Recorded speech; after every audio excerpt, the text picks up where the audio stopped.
strength through order. That is Tekken. Welcome to my dojo. This is KungFuPizzaPrty, and I'm your host, Brandon Knight. And today, we're headed back to the arcade once more to review what is often considered to be one of the worst martial art films ever made, 2009's Tekken. Here on KungFuPizzaPrty, I seek to deliver high-flying action in 30 minutes or less and serve up some wisdom one slice at a time. Throughout this year, we have been going to the arcade to get hyped for the Mortal Kombat 2 and the upcoming Street Fighter reboot films. And as I've been diving into these various martial art fighting games, films that have come out over the years, as I've been getting more and more into them, there is one question that keeps coming back up, which essentially is insert movie's name here really that bad?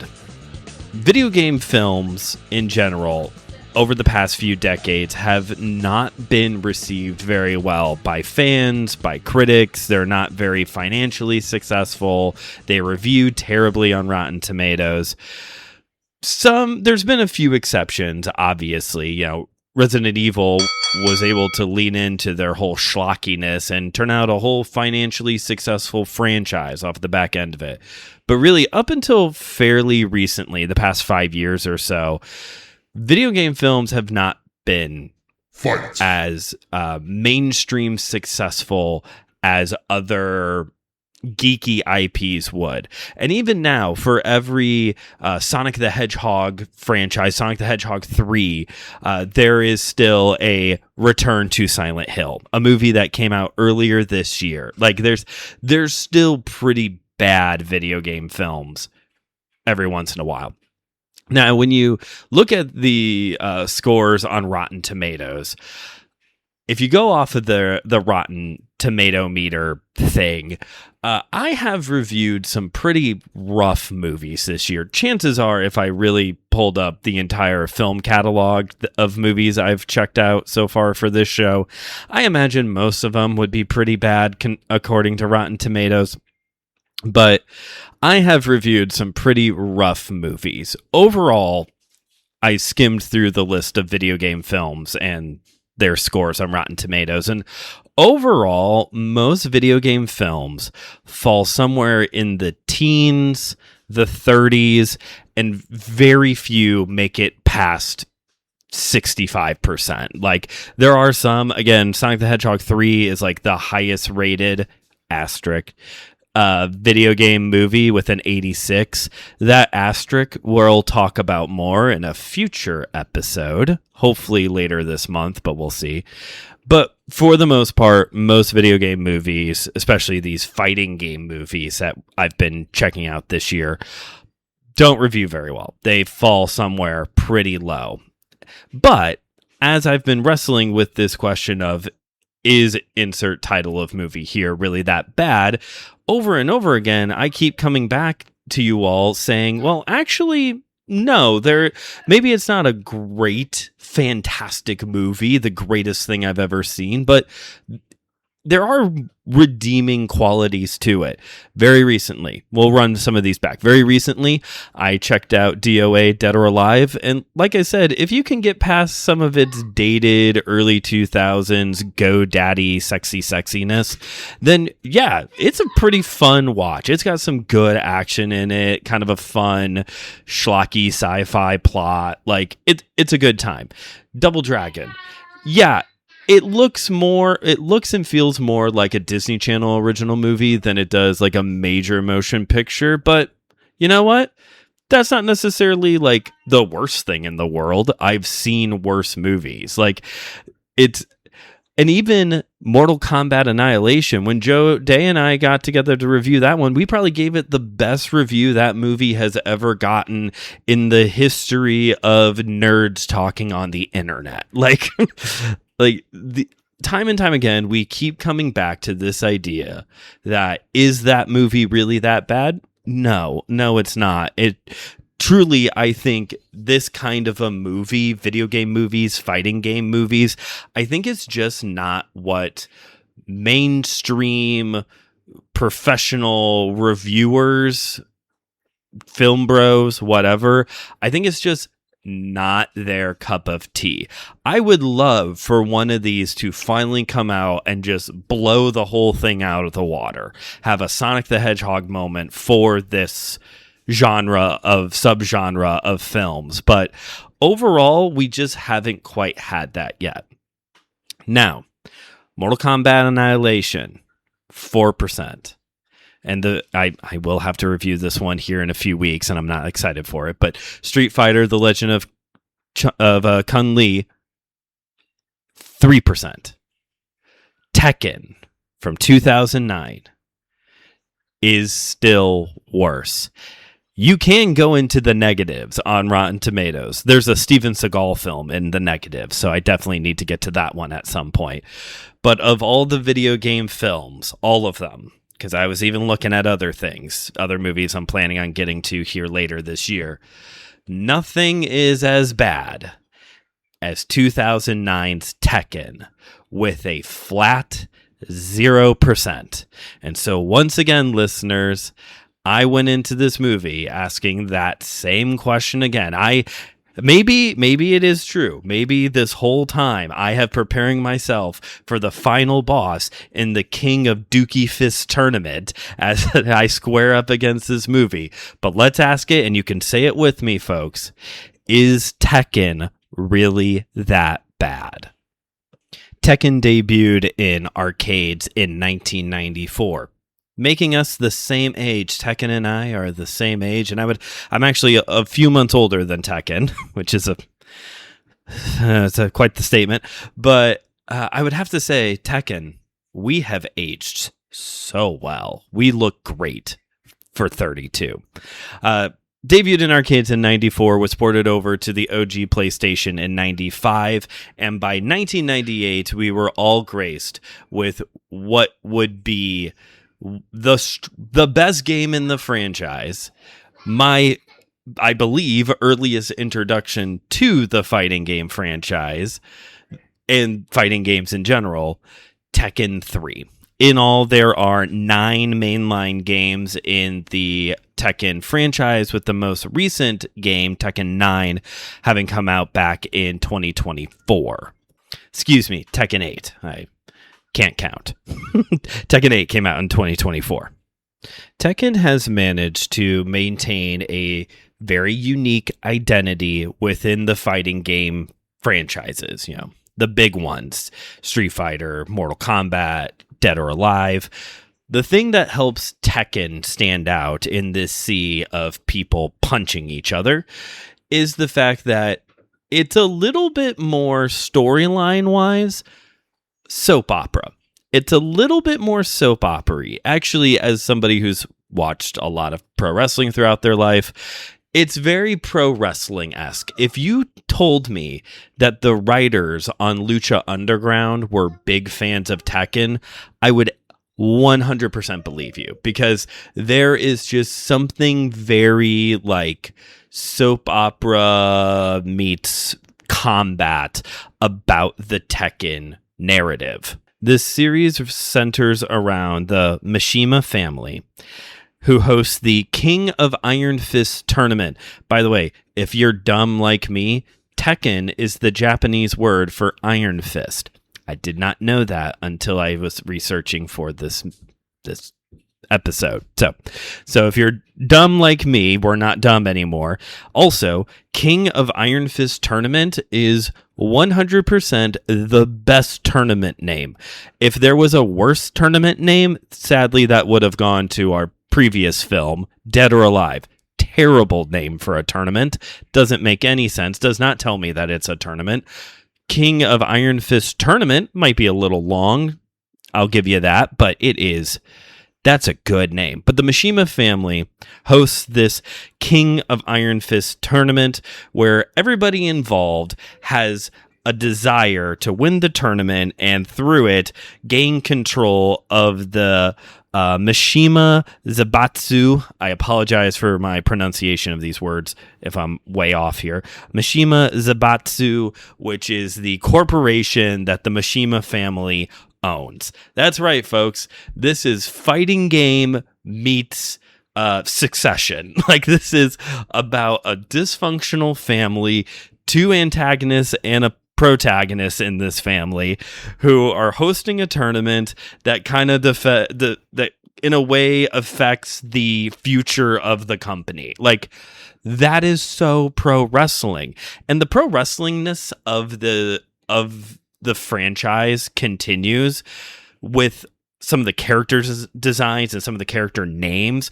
We have characters like Martial Law or Brian Fury. Tell me that's not the most indie sounding wrestler you have ever come across.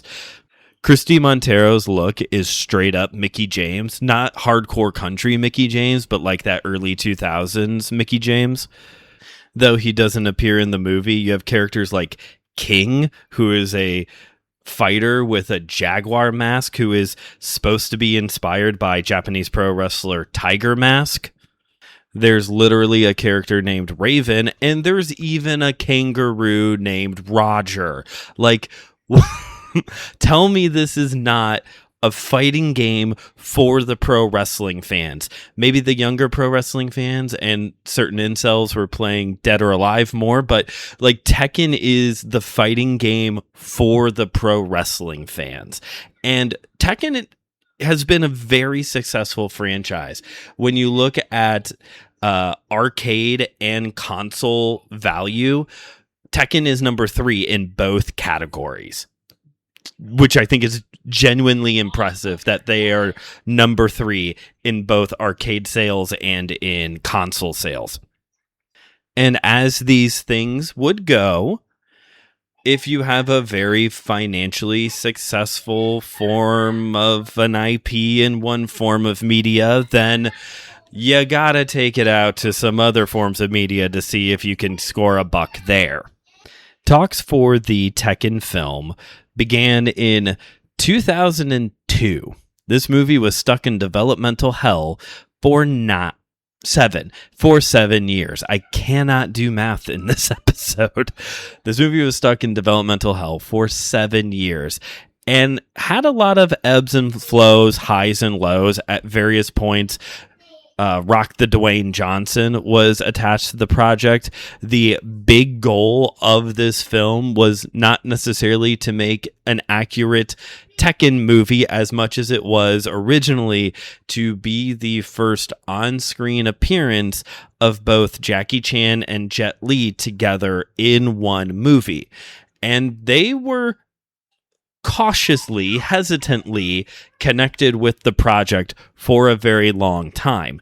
The hesitation was the fact that they were being pitched to play villains, which is something that neither one of them have really done very much in their career, if at all. But after many script rewrites, changing of the guard with directors and producers, eventually Sony, sadly, pulled out on their distribution deal for the film, causing the movie to lose a ton of funding and also Jet and Jackie.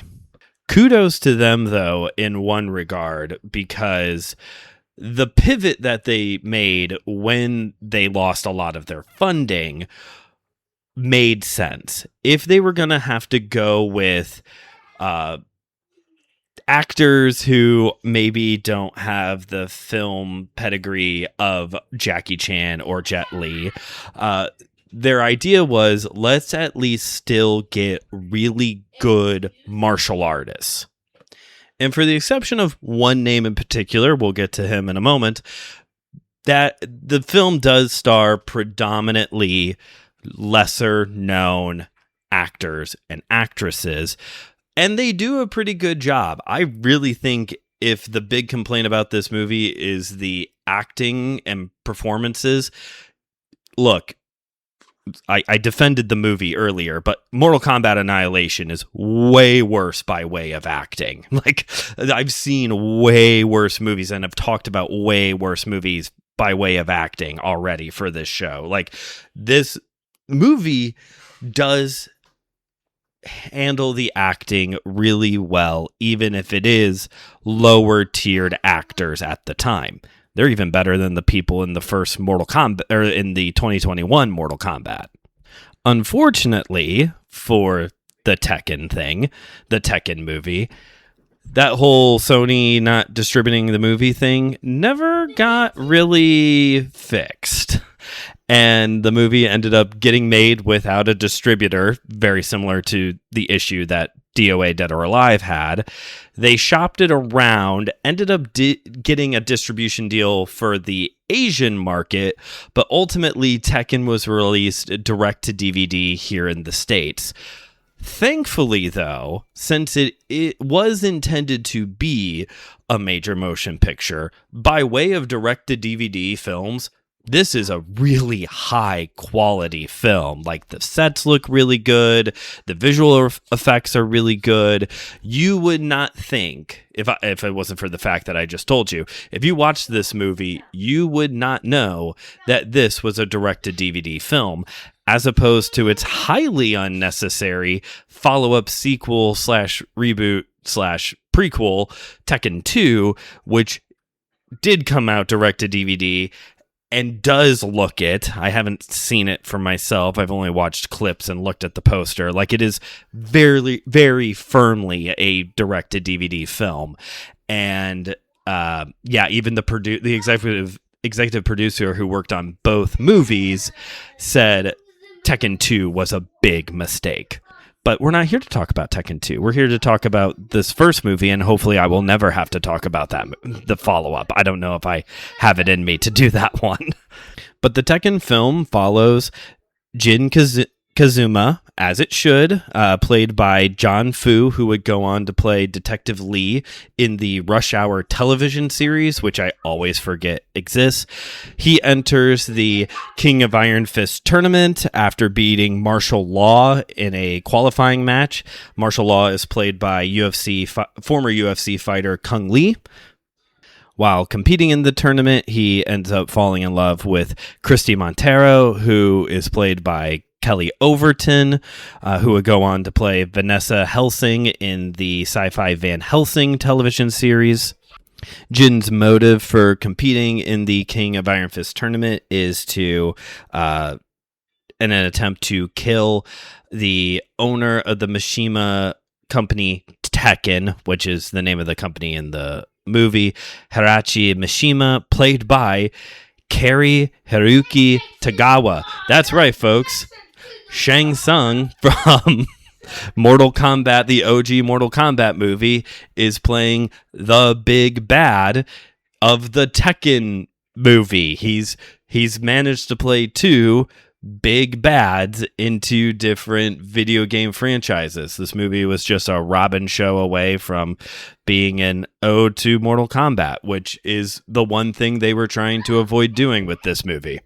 A couple other names worth mentioning here. We have Raven being played by Darren DeWitt Henson, who was an actor who also worked as a dance choreographer for most of his career. He actually won an award for choreographing NSYNC's Bye Bye Bye. That's right. The guy behind Bye Bye Bye is in this movie. That was a cool thing that I found.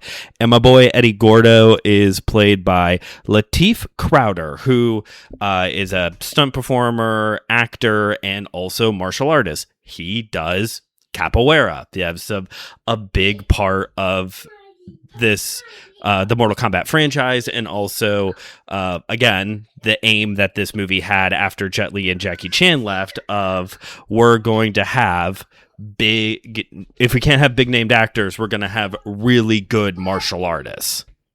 So along with being a total pro wrestling vibe, there is another vibe that Tekken brings to the table. This movie is the Hunger Games. It's the Hunger Games, folks. If you saw the Hunger Games, but you haven't seen Tekken. Congratulations, you saw Tekken. Now, the Hunger Games movie did come out a few years later in 2012, but the book had already been out. And it's hard for me to say that there's any kind of plagiarism going on here, seeing how the script had gone through several rewrites over the course of 7 years. And the whole, hey, let's have a coliseum, let's have a tournament fight to entertain the masses while corrupt people run the government is kind of like that goes back as far as the Coliseum, right?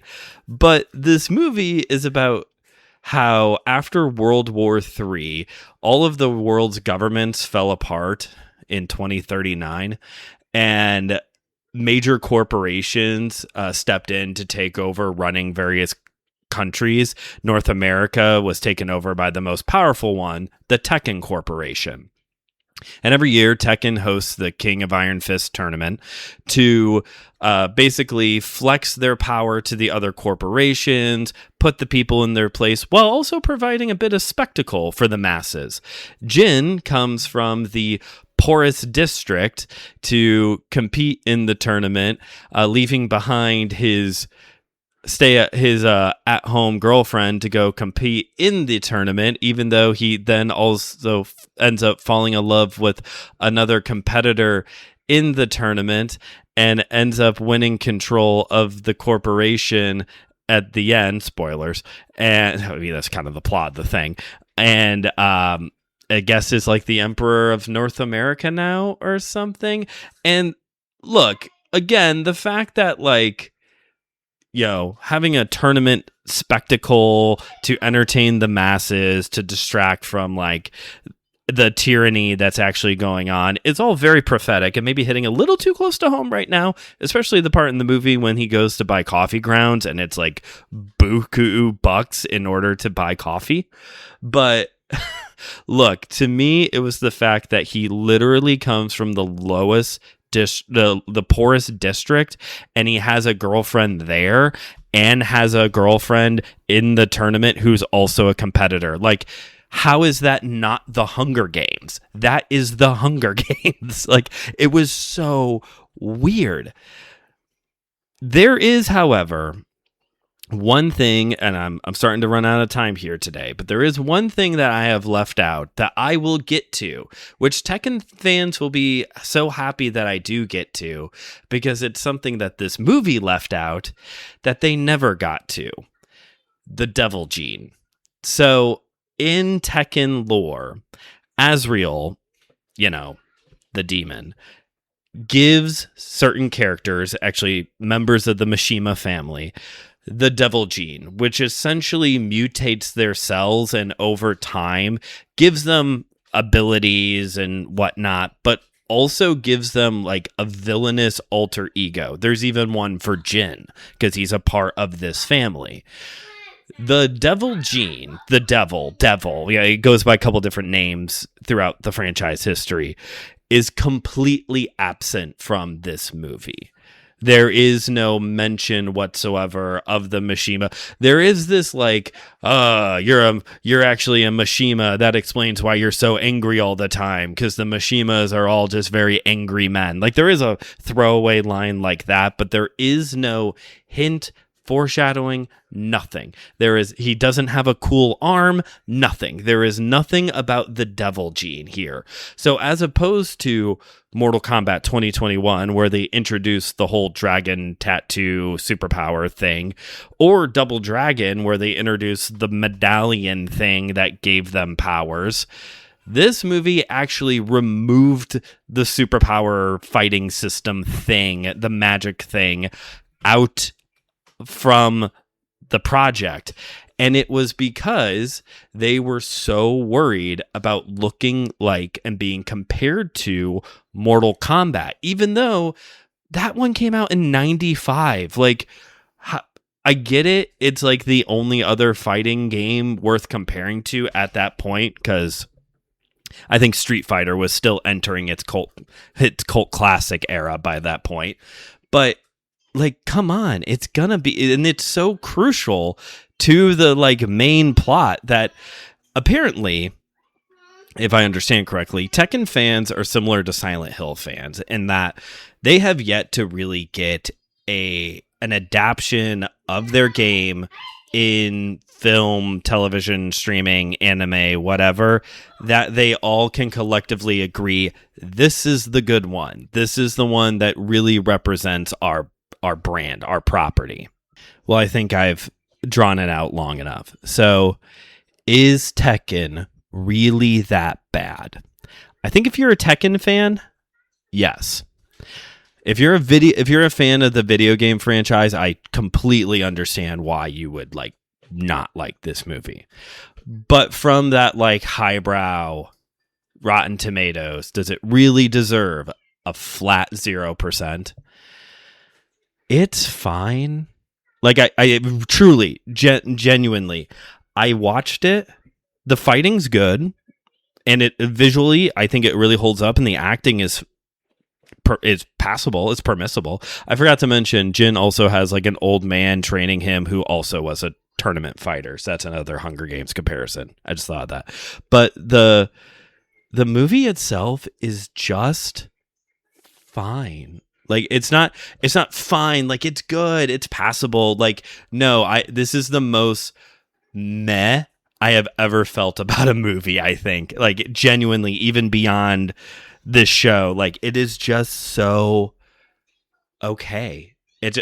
I could totally see putting it on for background noise because it really is just white noise. But it's just okay. I really think a 0 does not do this movie. I think that's very unfair.